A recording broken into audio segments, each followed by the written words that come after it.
임신에 관여하는 가장 중요한 기간인 자궁, 그만큼 자궁 내막암의 위험 인자에 대해서도 잘 아셔야 할 텐데요. 그래서 이번 시간에는요, 자궁 질환과 자궁 건강에 관한 오해와 진실, 그리고 궁금증까지 질문 리스트를 통해서 한번 알아보도록 하겠습니다.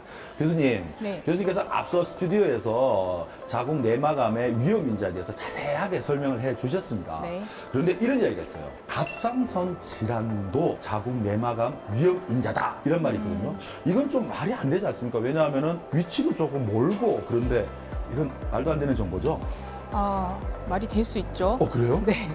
예를 들면 갑상선 저하증은 사실 대사성 질환과 많이 연결이 되어 있습니다. 그래서 갑상선 저하증을 가지고 계시는 분들은 좀 당뇨도 잘 가지고 계시고, 그리고 좀 비만하신 분도 계시고, 대사성을 갖고 있어서 여러 가지 대사 물질의 저하도 좀 많이 있으십니다. 갑상선계 호르몬 이상이 있으면 성 호르몬에 또 영향을 끼치게 되어 있습니다. 그래서 불규칙 월경이라든지 또는 또 불임의 관계가 있다, 이렇게 알려져 있습니다. 따라서 아예 관계가 없다, 이것은 좀 문제가 있고요. 그렇다고 해서 또 갑상선이 있다고 반드시 자궁 내막암이 있다라고는 말할 수 없습니다. 하지만 분명히 조금씩 갑상선이 문제가 있다면, 특히 갑상선 기능 저하를 갖고 계신 분은 네. 조금 신경을 쓰시는 것이 좋을 것 같습니다. 그래서 모든 질환이 있으면 서둘러서 빨리 네. 치료하는 게 가장 우선이 아닐까, 그런 생각이 듭니다. 여성들의 절반 이상이 갖고 있는 질환 중에 하나가 자궁 근종으로 알고 있습니다.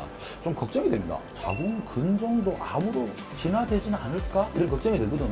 이거 가능하죠? 자궁 근종은 있다고 해서 다 무조건 뭐 수술적 처치를 하거나 어떤 처치를 받을 필요가 있는 질병도 아닙니다. 그렇군요. 그렇지만 거의 다 양성이고요. 90%, 99%까지는. 그래서 한 1, 2%에서 근종의 악성화가 된다고도 얘기합니다. 또는 악성으로 처음부터 시작했거나, 또는 근종이 오래 있다가 악성 변성을 일으키거나, 그런 상황을 한 1, 2% 정도로 발생률을 보고 있고요. 사실 근종과 그 근종의 악성 형태를 육종이라고 합니다.